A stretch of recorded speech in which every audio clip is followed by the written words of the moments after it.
Hi everyone, welcome back. This is Deborah, and today I'm going to do some more of my pocket project book that I'm doing. But first of all, I had a few queries about this book that I showed you last week, and a couple of people asked could I please show them how I made it. So that's what I'm doing first, and then I'll go on and add some more pockets to my pocket project. I'm starting with some Tim Holtz paper. This one is actually two pieces of 8 by 8. So I'm not doing the whole journal, I'm just going to show you how I did it. And I'll score them in half, so that's at the 4-inch mark. And that creates the pages. And let's just score this one in half too. So now I've got 2 pages that measure 8 inches tall and 4 inches wide. You will also need some book page. Now you'll need something that is as tall at least as the page that you're working with. So this page is obviously taller, and that's a good thing because that means I'll be able to cut it and trim it off, and you will need a few of them. Now I'm going to work with the outside of the page. You can have either, and I'll leave the inside, those bits as they are, and just work on the outside.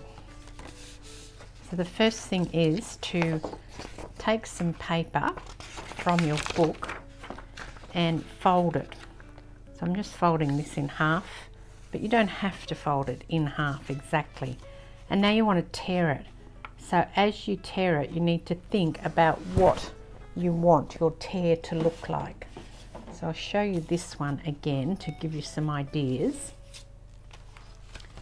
See how I've got the different papers? They're not all torn the same, because if they were torn the same, I wouldn't get this effect here, how I've got that. So we'll just start by tearing. So I'm just thinking about what sort I want, and I definitely want to make it kind of go in or out or whatever it is, you know, whatever sort of direction that I want. I'm just tearing that down like that, and obviously that scrap goes in the bin. Now you need to tear a few of them like that in order to get started. I'm going to tear this one because this hasn't got any writing on it.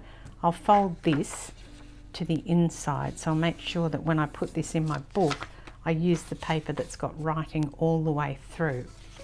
Now I'm going to start this one small and just tear it out to the edge like this, and I'll do some more because, as I said, you will need at least 5, at least 5 per fold, per section, but probably more depending on how much you want to put on there.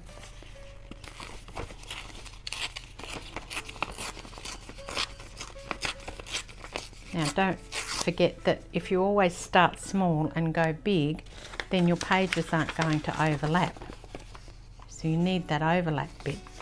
So I'm going to change it up now. I'm going to start big and go small, and then some I'll start small, end small, and vice versa.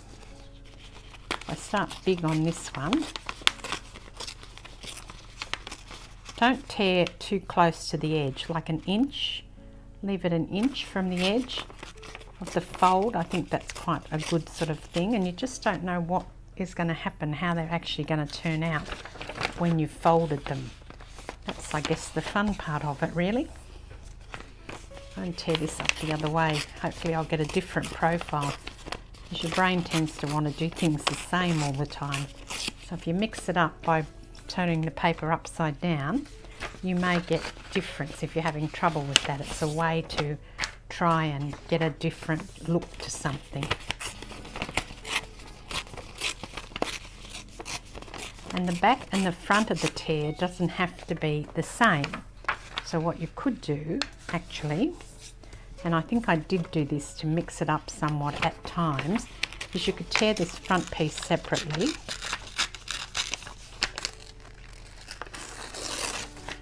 and then you can tear the back piece, the back part of the fold, in a different profile. And I think I did end up doing that in order to get some differences in how it was torn. And of course, if you don't like the way you've torn it, you can try and fix it, or you can just throw that in the bin and get another piece, which is just as easy. Now, let's put them together. So, starting by inking edges. You don't have to ink the edges, but I think this look is quite good. And also, I have to have my writing up the correct way. And you will need to ink the front and the back edge, because often when you ink one, it won't come through. You can do them the same like that. And obviously, if you've done them as two separate sections, like I've done this one, you will need to ink both separately. And that's the other thing, if you do them separately, see how I turned that over? It's not this side that I want the ink on. I actually want the ink on this side. So that's why you need to turn it upside down, because you're looking for the contrast between the inked edges. So although I inked that like that, I now have to turn it in the other way. Otherwise, when I open it up, my ink won't be on the right side. I'll just repeat that again in case you didn't quite get that. So if I ink this on the outside like this, which is the easiest way to do it in my opinion, just to go through like that.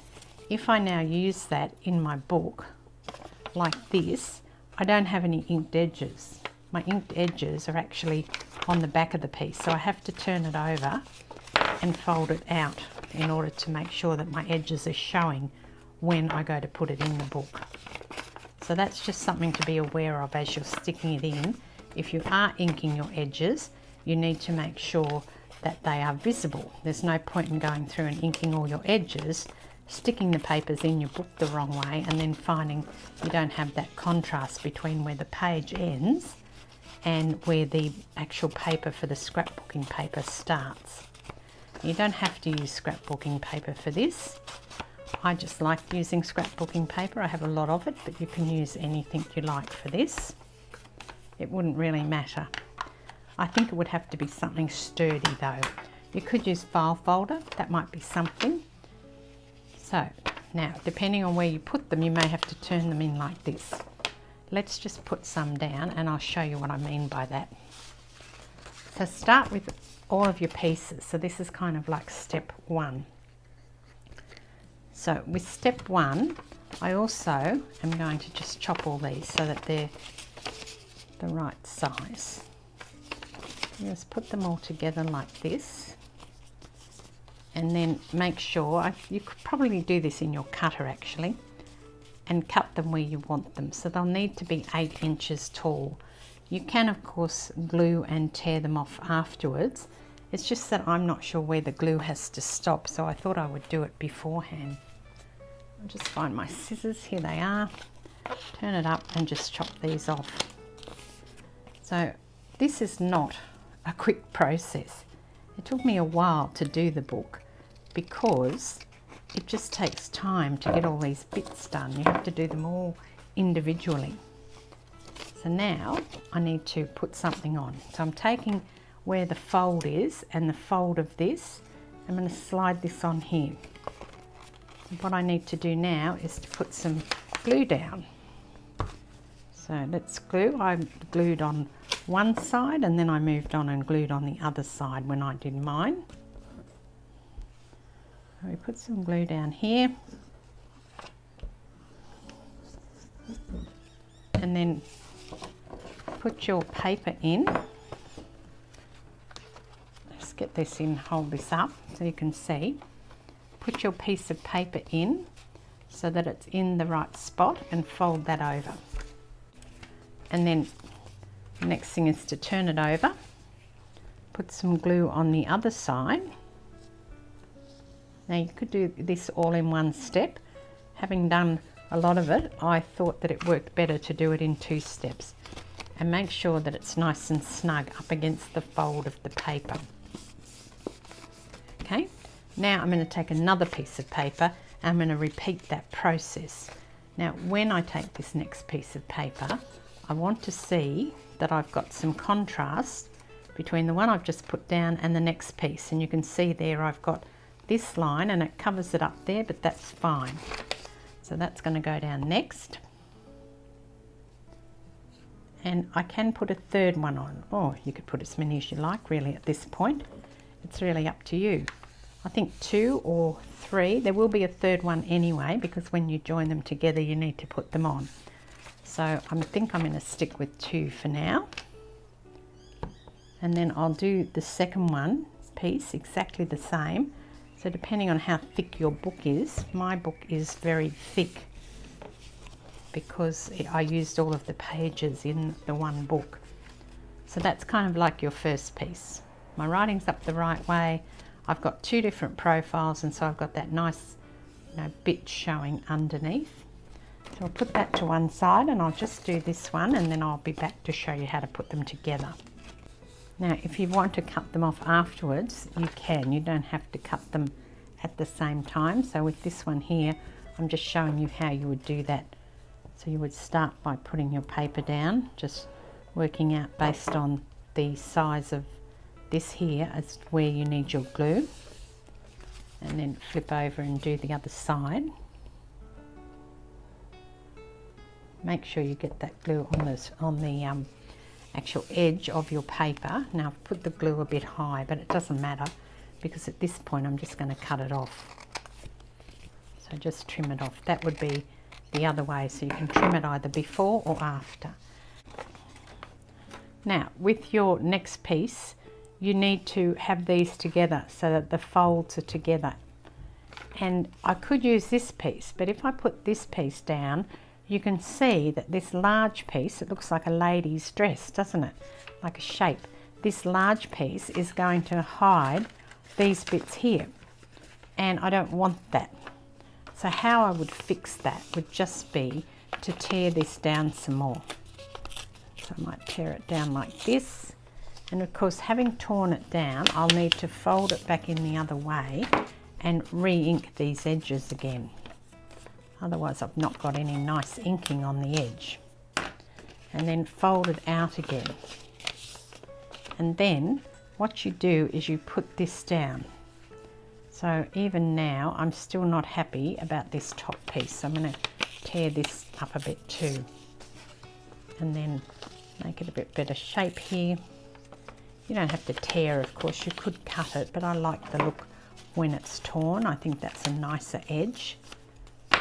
Flip it in this way now, and then that's going to go on there. So I'm checking that I'm happy with that, which I am, depending on where I put it, like that. And then I'm going to put the ink down, the glue down on here. So again, I'm just choosing where this glue is going to go based on the length of the paper and what I want to do with it.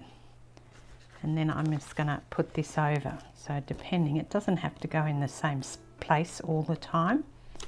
It can be up or down of that. It doesn't really matter. And now once I've got that down, right on that spine, I will cut these off. And then flip it over and cut this off.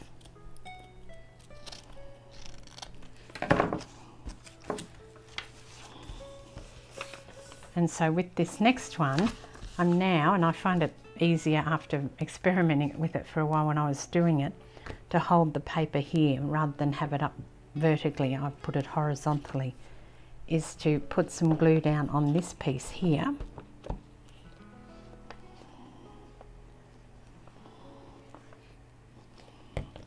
And then hold it so that it fits snugly and is even on both top and bottom, and roll it over like that.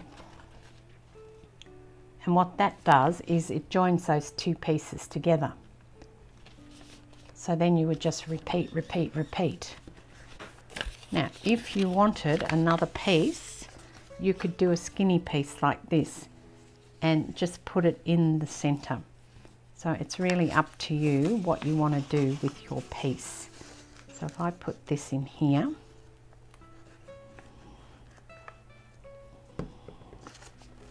and just make sure that's on that fold there, and turn it up the other way. So although you can prep a lot of these papers in a production line, which is when I'm doing things like this, that's how I like to craft. There will be some that you'll need to hand do to, you know, suit the specification of what you're trying to achieve. And that is now ready. So you've got your page, you turn it over,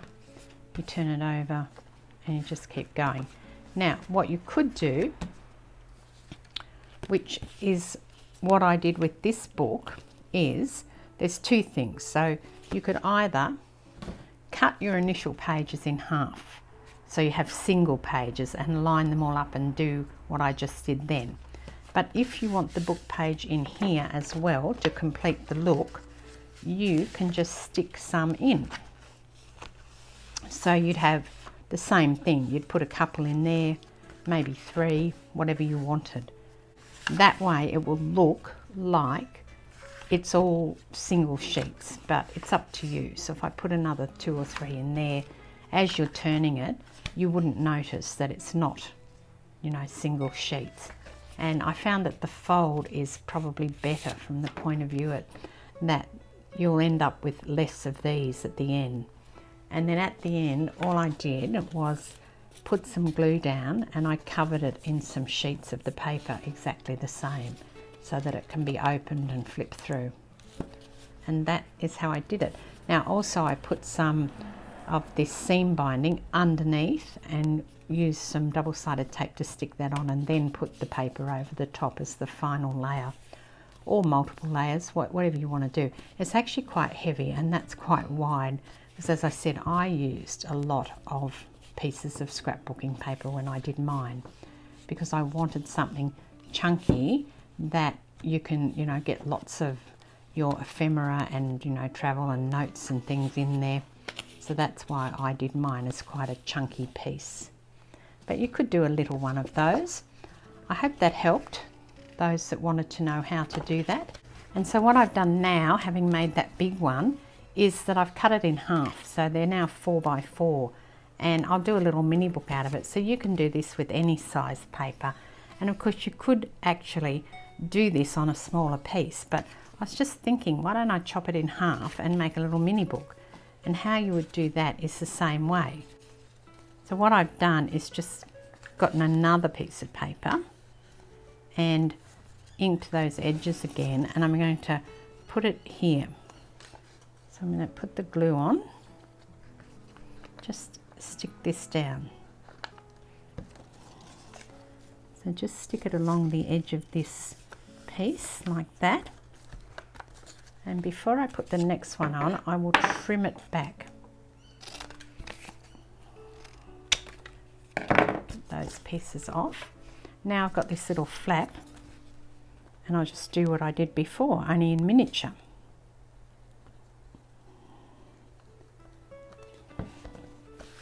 And back them up against each other and fold that over.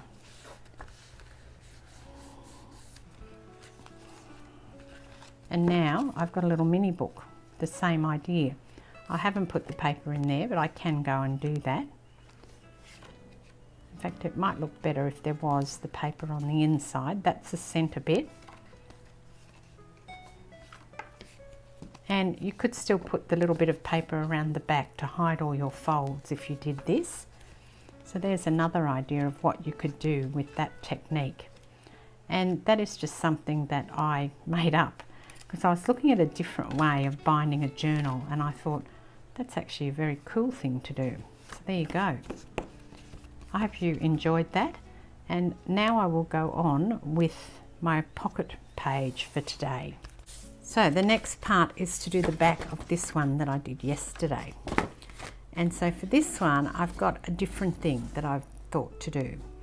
I've cut the paper. This is the one with the blue on the back. And I want to use the top part of the paper because I want 2 pockets across here. You're probably thinking you've already done this, but actually I'm going to match them up like I did the other day, and I've got a different idea.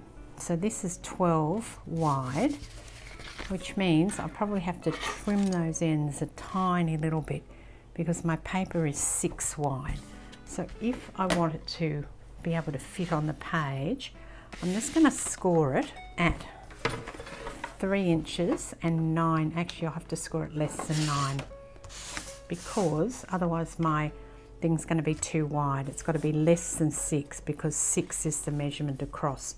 I don't want to take it exactly to the end. If I do that, I'm actually going to have a problem when I go to bind it. My first score is at 3 1/8 and I want it to be under 6 inches. So if I do it at 9, that's just going to get me under. So I'm going to come 1/8 of an inch before 9 and just do it there. So now if I fold this, it should be okay to fit on the page. So I'll check that it's going to fit across first of all, and it will fit perfectly. Now I know it's overlapping, I'm going to have to cut that down, and I knew I would have to do that. So that's kind of like the first step with this. Now the question is, which side of the paper do I want to do? I think I want to do this. I'm going to have to cover the back of it as well. So if I put that there, and I've also cut this, it is not quite, it's 3 3/4 of an inch tall. So that means I can put 2 of them on the page here, one on the bottom and one on the top. So let me just score this extra one that I've got here. And again, I'm coming across 3 1/8 of an inch, going to the 9 inches and coming back 1/8 of an inch, and that should get me the exact same size that I just did then. Let me check and make sure it is. Otherwise my measurements are wrong. Nope, that's right. There you go. So they should fit because I've cut them down just nicely on this back page here. And they do. All right, so let's move on and do the next pieces. So first of all, I need to cut these flaps because I don't want them to overlap. I want them to meet. And at the moment, that being 5 3/4 of an inch, or this little bit here being 3 1/8 of an inch, and 3 and this one should be the same, 3 1/8 of an inch, I need to take them down so that they meet. So the overlap is, let me just measure that overlap. The overlap is, it is 1/2 an inch. So I need to take 1/4 of an inch off each side of them. Let's do that. I might find that hard to do with this particular cutter. But what I'm going to do is just eyeball it and see how I go. If I take that off there and then come and take, actually I could have measured it, couldn't I? All right, I'll measure it and mark it with a pencil. That might be more sensible. Should have thought of that in the first place. Now, I want to come in. So this was 3 1/4. I want to make it 3 inches. I'm almost bang on there. Let me do this bit here. So it really is just the tiniest bit off. And then we'll test it again.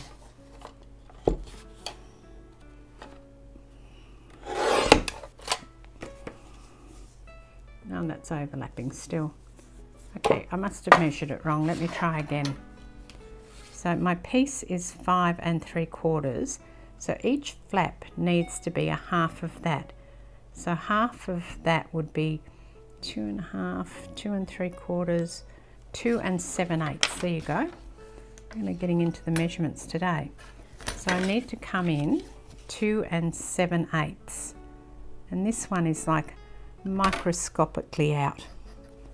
And then this one here is 2 7/8. Oh, it's out quite a bit.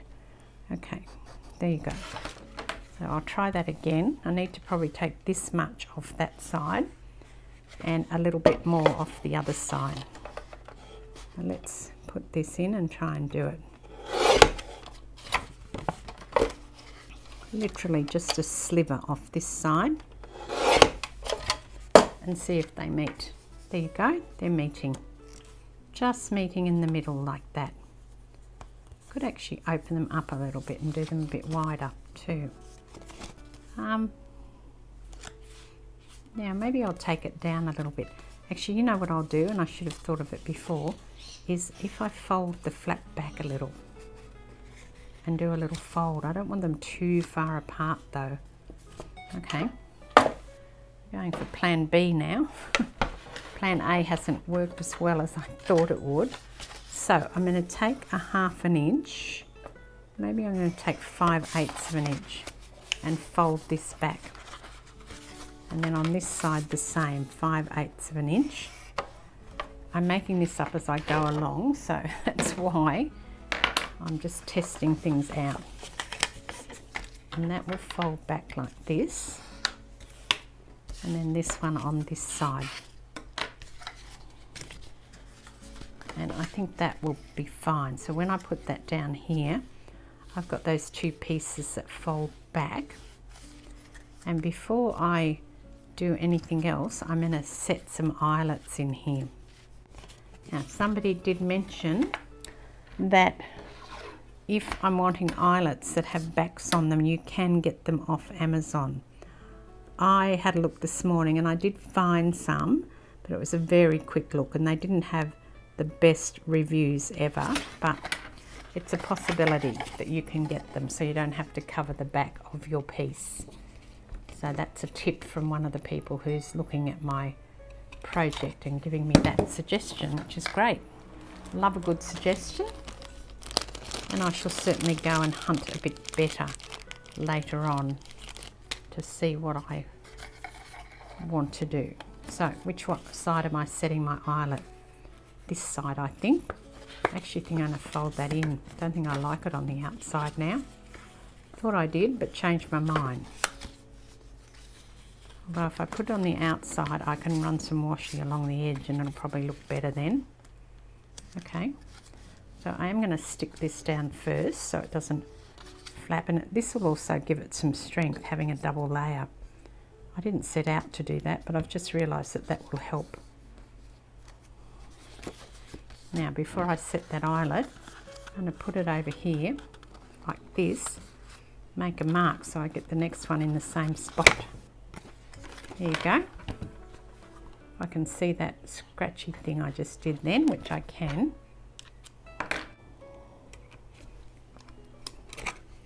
And if you're searching for those eyelets with the back on them, you need to search for grommet. They're actually called a grommet, not an eyelet. Because an eyelet doesn't have a back, a grommet does. So there's something that you use when you make curtains and things, those big rings. They have grommets on the back, so be careful when you're ordering that you don't end up getting these massive rings come when you've ordered thinking you're getting something that is this size. You'll have to make sure that you get the correct size. So that's that, and I want to now cut this into a tag shape on the front. So I'm just going to eyeball that as usual and chop it down. And then before I do anything else on this side, I'll use what I've done as a template and give it another chop. And then here, so this is going to open up and I'll put some thread through these so that they close. And then here, I'll make this into a pocket. Now, I'm not going to do a notch because it will ruin the aesthetic that I'm going for. And then you'll have 2 of them, one underneath the other like this. Now, this is not a piece of Tim Holtz paper. I know that probably comes as a shock to you all who think I only use Tim Holtz, but it matches in really well. It's actually the Stamperia paper, I think. Yeah, I'm pretty sure it's Stamperia. So what I'm going to do before I go any further is I'm going to stick some paper down on both these ends, and just thinking then I could have used that as my gusset because I want to roll it around the edge probably. I think I'll have to roll it around the edge. That gives you a better idea of what I mean by I didn't need to put those inner pieces on because I've created them with these outer pieces. So that is it for today. I will continue on with this and I'll show you how this turned out when I come back next time, and I will also make a tag to put in each of them, or 2 tags, one for each of them. But for now, this is Deborah. Thanks for joining me. Cheers. bye.